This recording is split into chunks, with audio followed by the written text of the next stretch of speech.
Welcome to Authentic Living with Roxanne, a place where we have conscious conversations about things that really matter in our lives. And now here's your host, Roxanne Derhodge.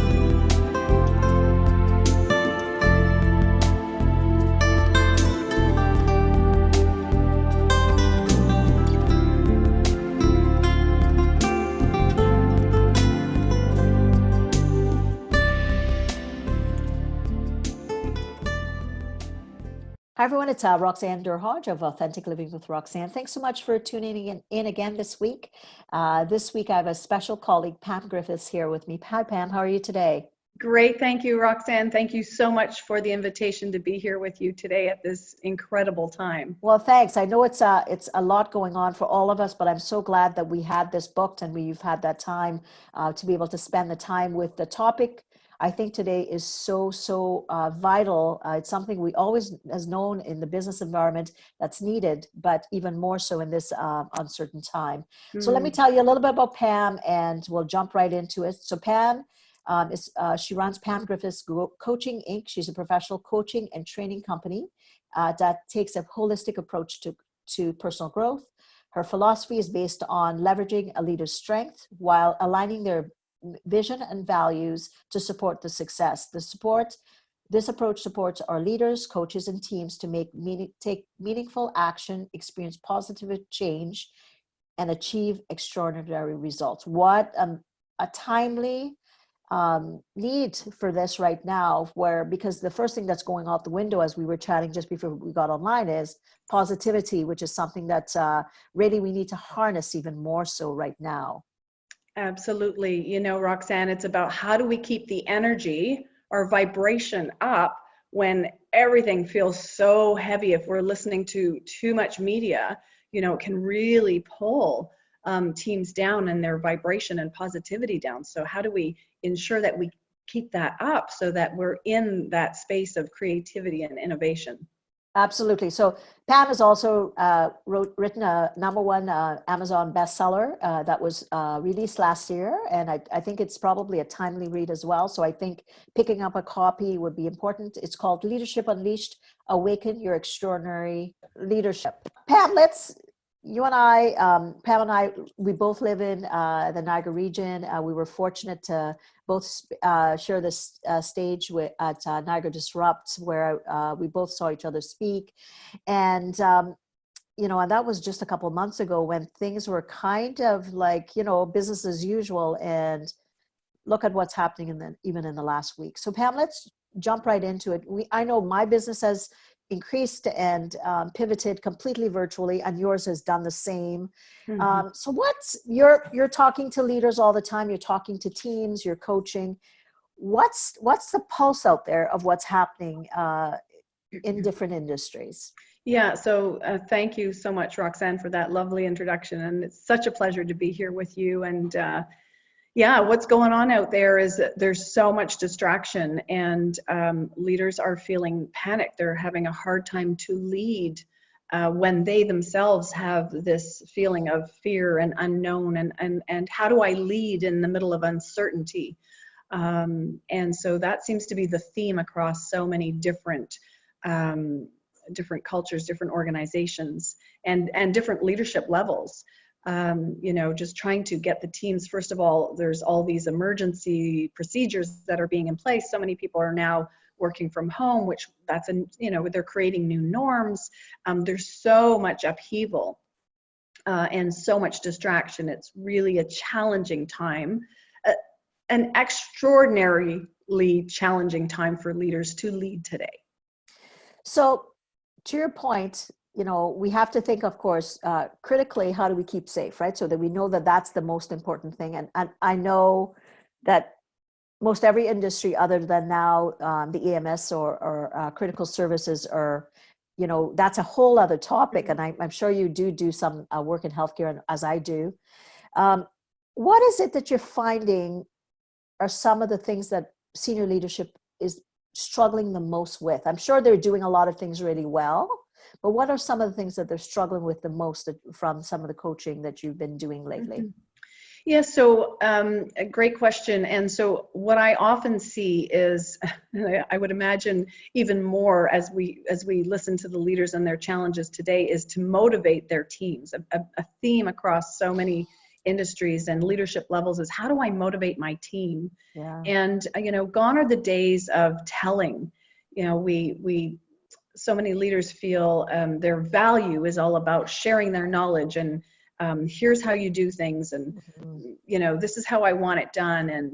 And there's such a big shift happening from really managing to leading. And this is the big piece that we're all about, is helping leaders to lead and hold teams capable. And well, how do you do that? It's really about asking, questions that bring out the internal wisdom and brilliance within others. And so, how do we do that today in the middle of all the noise going on? And so I think even deeper than that, what's top of mind today for many leaders is, how do I just simply create the space to just let leaders talk out loud about what's coming up for them, and to really listen deeply for what some of those fears are without being attached to them. Just really creating the space so that when we can download that and share our deepest fears and share our challenges, and in a safe place, it is then that we can get back to relax that amygdala that we were just speaking about. Relax the amygdala and start engaging that prefrontal cortex, so we can get busy at doing things that are working for us. And so that's one of the biggest challenges that I see with leaders, is how do I motivate and really helping them shift from managing to leading. And that is really about the skill of asking great questions and listening deeply for people's strengths, for their motivations, and really helping them to lead from an authentic place. And this is what you're all about, and I just love how we align on that piece. So it's so true, right? Because, oftentimes when we go into crises, to your point, our prefrontal cortex, which is the CEO of the brain, shuts down because we don't have the energy to be able to kind of, think logically. And the emotional part of the brain, or the middle part of the brain, goes into, I call it, it lights up like a Christmas tree, because then everything becomes a trigger and we go into fight, flight, or freeze. And of course, the different, I'm going to say acumen levels of senior leadership is that they are able to contain that even more generally under crises. However, I'm going to say that they also have to be going through certain things, right? We're asking them to create the space for vulnerability, which they absolutely need to do. But I often say it gets to a point where we need to say to them, what are your fears? What are your vulnerabilities? When you've gone through rough times in the past, and every CEO or C-suite leadership level has gone through things, whether it's threats from the outside, changes coming within the industry, within the company. They're accustomed to that, plates kind of swirling at any given point. But this is a different kind of space where a lot of industries are going to have to reconfigure how they do business. Yes, absolutely. And, the biggest thing in that, Roxanne, that's coming up for me is, who do you turn to when everyone turns to you? At this critical time, how do leaders get the support that they need to be able to, have a sounding board to just really talk out loud of what's coming up for them, and all the fears, so that they can, they can lead more effectively. And this is so critical in a time of crisis. It feels like a crisis, especially for the healthcare systems. Who has the time to slow down and think? And yet, if we are too reactionary, what's the cost of that? And so there's a lot going on right now. And so, who do our top level leaders turn to when everybody is right now turning to them? Right. And I think that's where, coaches, of course, executive coaching and things like that becomes even more vital, because to your point, I often say every level of an organization you go up, the lonelier it becomes. So even at the C-suites, you might still have your other peers at that level, but then when you get to the CEO or the COO level, where do you go? You have to be able to, we all need that space. We're all human beings at the end of the road. So we need to be able to talk openly about that, but not create such mad panic that those under us can really get us after we've vetted those thoughts and those feelings and the fears and all those things. So I think I always say when you get to a place of awareness, and if you've done this work before as a CEO, I think it's phenomenal. But if you've not, and maybe you've done it, but now it's like, okay, these are a different subset of, I've never had to role play this before, quite literally.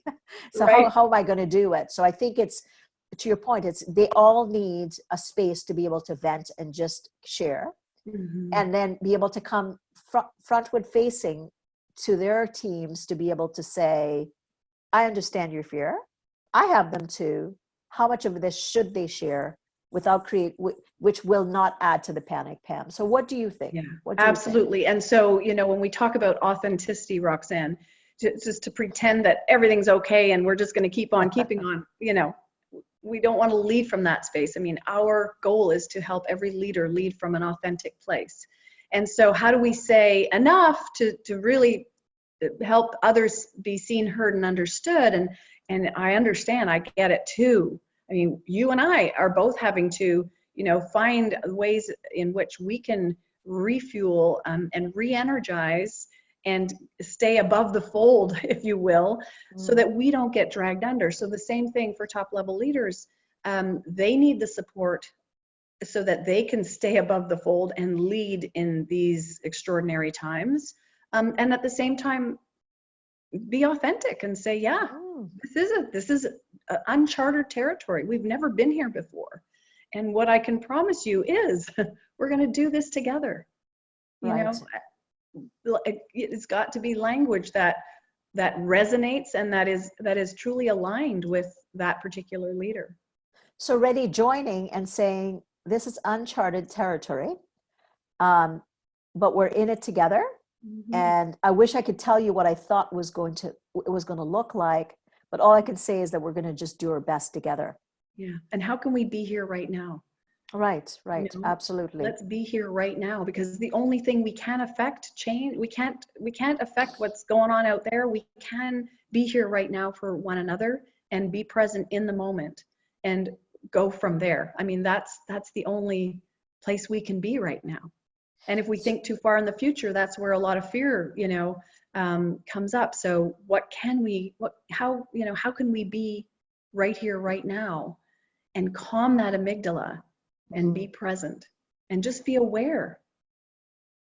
So I would say that executive coaching would probably be going through the roof now if people were aware that they needed to be able to gate that's almost a bit of equilibrium amidst the storm, right? We're asking them to calibrate and there's no rudder in a way. So they have to really work really, really hard internally within themselves to be able to replenish, to shut down at some point. Now they have virtual teams. If it's a multinational, we're talking, east to west coast or even international, time zones, all those things. So there's a lot going on. For some companies that have already been virtual, I'm going to say it's going to be a little bit maybe easy of a transition. Let's talk a little bit, and I don't know if you talked to some companies recently that have not been virtual before, and what kind of things you're seeing that they're experiencing. Yeah, so there's a lot of new norms that teams are creating. In fact, we're in a program right now where we're talking about leading culture change in high-performing teams, and our current module is on virtual teams, and so they're actually right in the mode.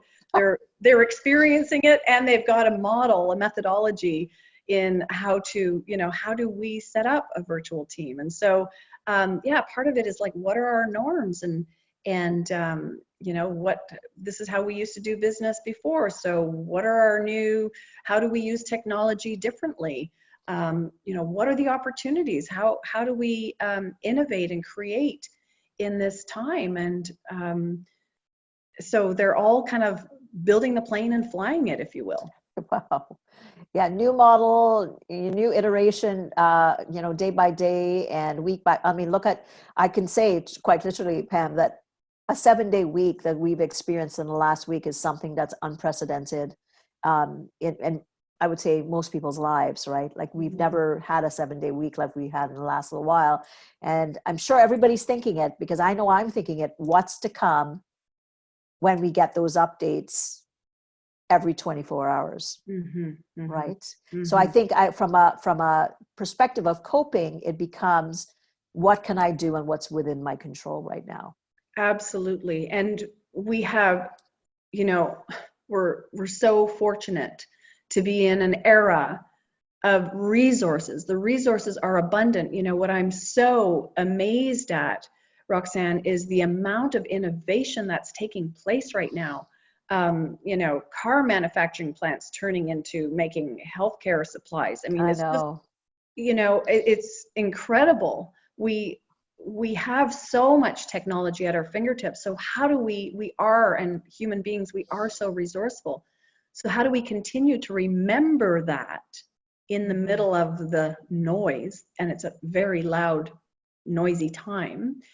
How do we remember how resourceful we are, and all of the tools at our fingertips? And okay, so how do we see the opportunity in the midst of what may feel like doom and gloom?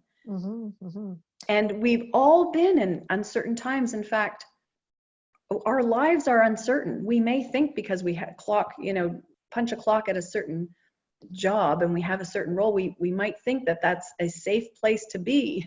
But it's not certain. Nothing in our life is certain.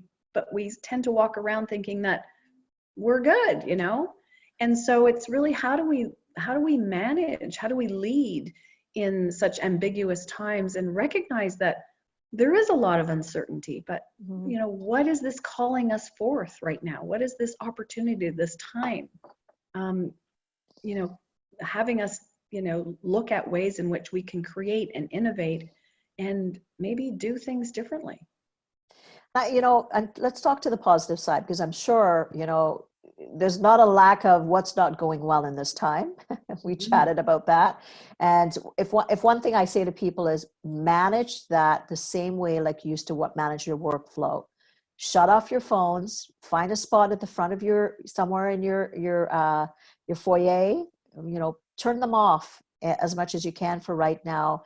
So when you come through the door, you can have that mental respite that is so needed. I'm not saying that if things aren't critical, you can turn them back on, but to try to go to the same things that we would do around checking your email, maybe in the morning, maybe at noon, at the end of the day, to start to apply those principles even more so, because we need even more so to replenish our mental health and well-being right now, because we're being inundated with so much negativity. And then unfortunately, as you know, on social platforms, we're not sure what the source is. And, I don't know if you've ever, and I'm sure you have, as everybody else, you follow one source and you're like down a rabbit hole and you're not really sure what the source is and how valid it is. So really to get your information, pick maybe one platform or one news outlet, figure out where you're going to get the proper information, and just cut off at that as much as possible.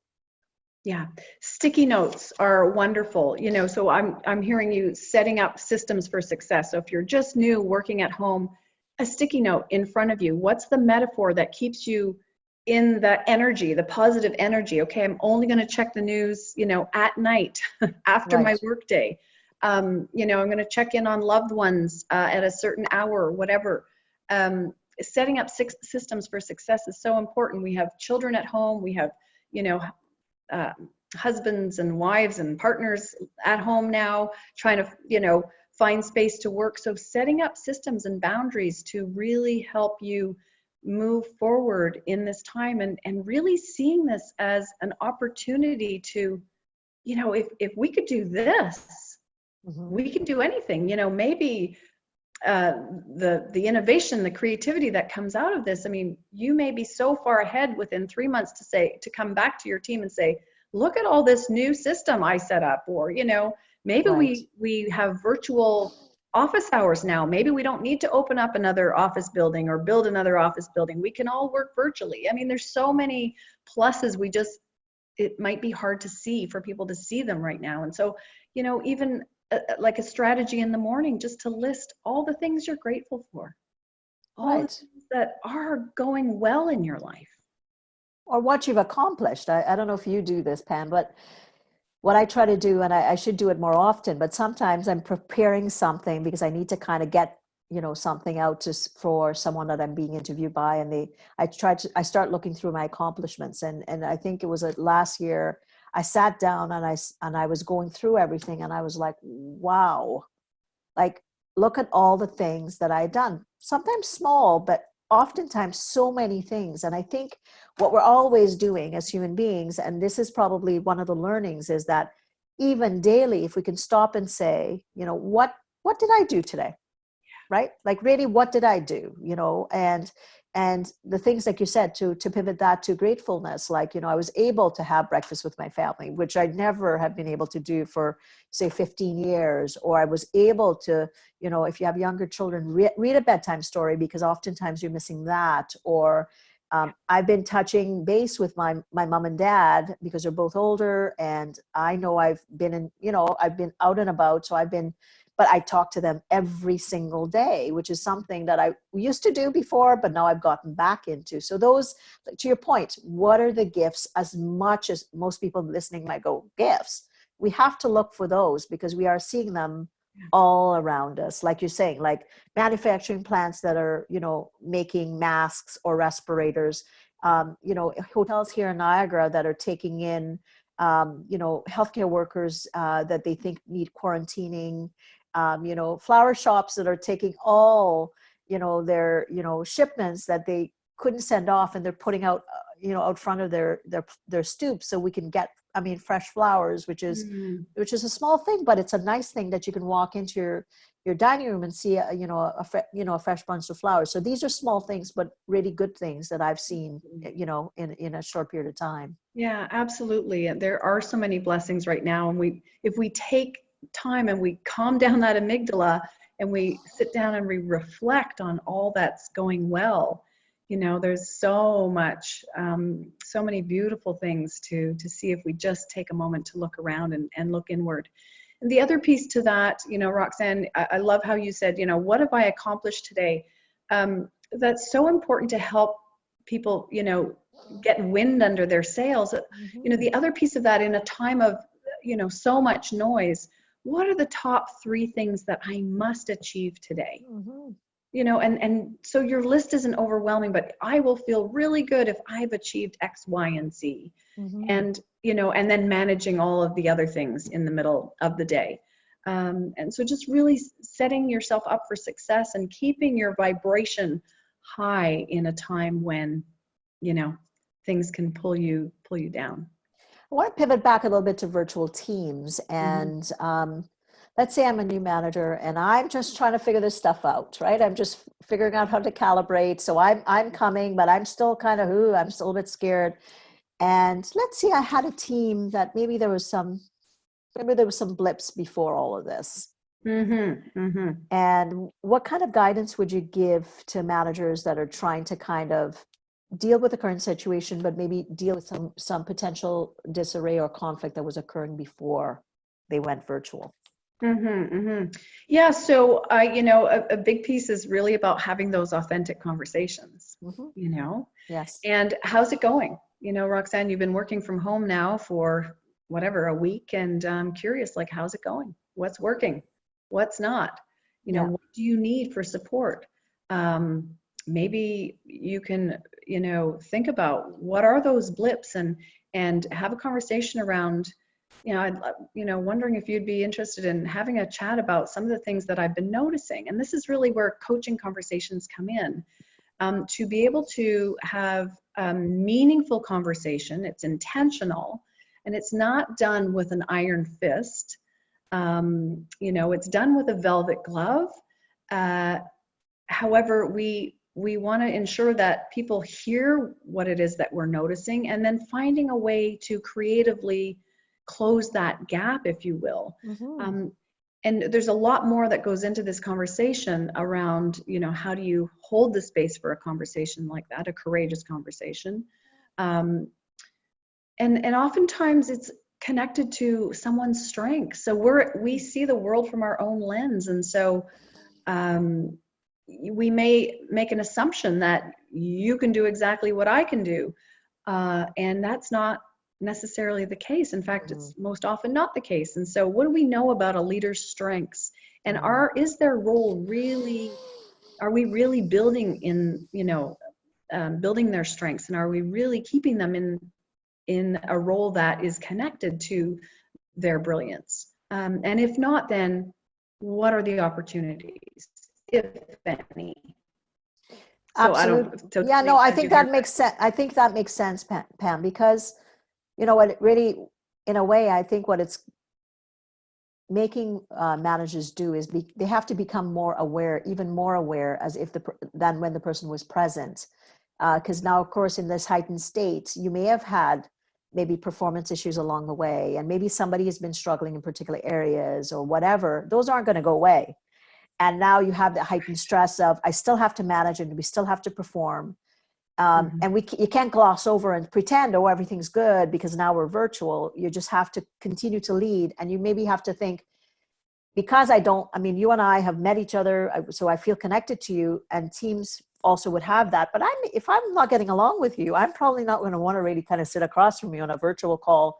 So it's getting comfortable. You're right. And maybe for managers or, leaders to say, okay, I know where we left this off in person. Let's kind of pick it up from there and go and start to kind of create the space, to your point. Like, let's not pretend that all of a sudden things weren't so good and now they're great because we're in crises, because that employee is going to be a little bit put off by that also. Yeah. And, that whole concept is, we don't want you to manage, we want you to lead. So it's that gap between, how do I demonstrate my leadership qualities, to your point? Because I can go on and manage the tactical again, but I'm going to miss that opportunity to build that bridge with that employee. Yeah, absolutely. And authentically speak to what's going on. We don't have to hide that. In fact, the cost of conflict is huge. So how do we just put stuff on the table without, being judgmental? It's really just staying curious. How do I stay curious about the situation? Because part of maybe what is my leadership, how is my leadership getting in the way of maybe their performance? Who knows? I mean, how do we stay curious around what you're noticing and what's not working, or, One last question, because I know I'm probably keeping you over your time, but are there some things that ways that structuring a virtual meeting would make sense right now? What would you say that a good structure of a virtual meeting might be now? Yeah, beautiful. So, just so you know, that my team is all virtual, and we're in Mexico and Toronto, and some in Niagara, and a couple in Toronto, and so we have some rituals.